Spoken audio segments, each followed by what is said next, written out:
Um, I've been thinking over the last 4 to 6 months as to what in the world that we live in, what are we willing to accept? How much um, bad things or how much things which we really deeply know that are not right are we willing to accept?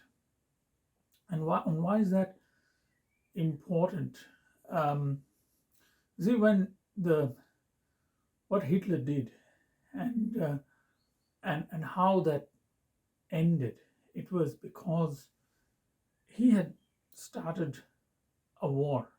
It wasn't that any of the nations, till the very last moment in 1939, when Poland was invaded, did go and take a stand that what was happening in the world was not right. And this is in a world where there is no nuclear weapons. And fortunately, uh, Hitler did not um, pursue nuclear weapons as actively as he might have. And scientists like Einstein and even Fermi left Germany. Einstein did in 1933, 34. Because at that time, he knew what was coming, probably.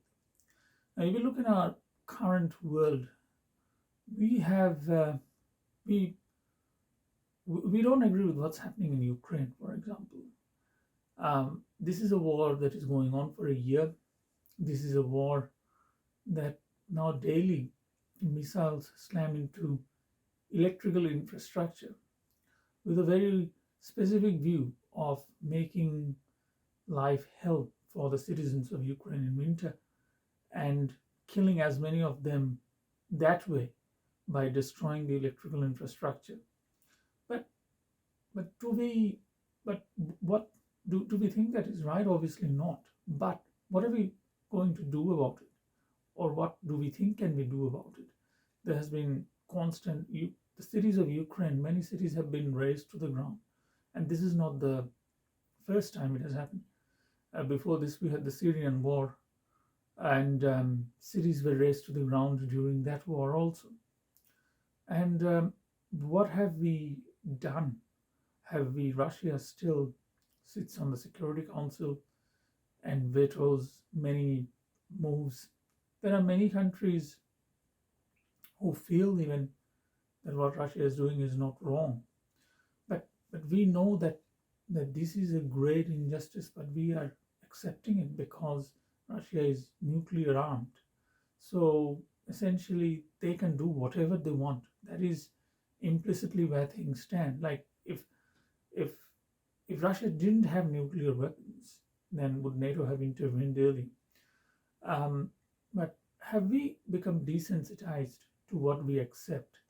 If you look at, for example, what's happening in Burma since the military junta took over in another coup about 24 months back. And it's the same thing. The mm, thousands of people in um, being persecuted, hundreds being murdered, if not more. And we have accepted it out of sight, out of mind, that we can't do anymore. Same in Afghanistan. The Taliban has recently brought back Sharia law.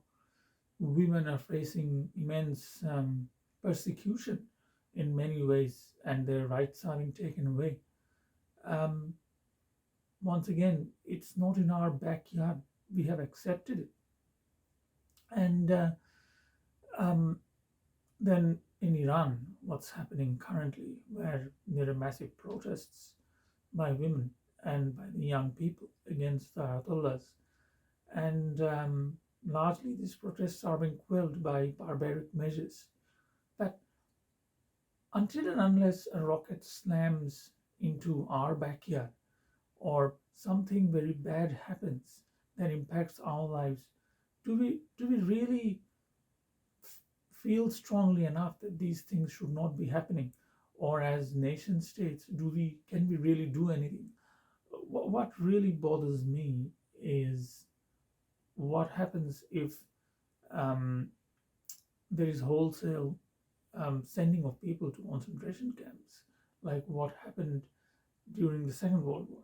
If Russia starts doing that, for example, will the world still then have appetite to intervene militarily to stop that?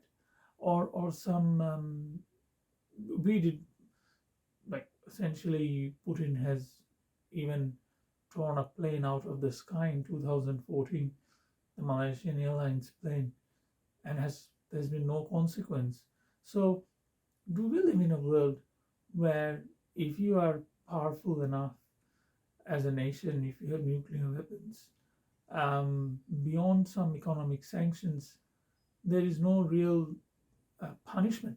So there is no real consequence of doing things which are which should not have been done, and that's a real concern. That what is the path on which we are headed down, where um, because of the fear of nuclear weapons being deployed, there is no consequence for nations in to do anything that they want, and without any serious um, repercussions other than economic sanctions, which in any event hurt the ordinary people and not those in power.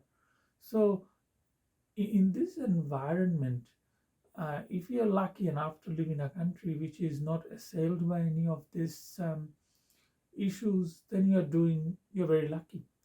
But the reality is the majority of the world, or a very large portion of the world, are dealing with these issues, which where essentially there is no end to what sort of terrible things can happen without much consequence, um, beyond our moral outrage and condemnation, and and because truly, in many ways, it seems we are powerless to do anything to stop such atrocities.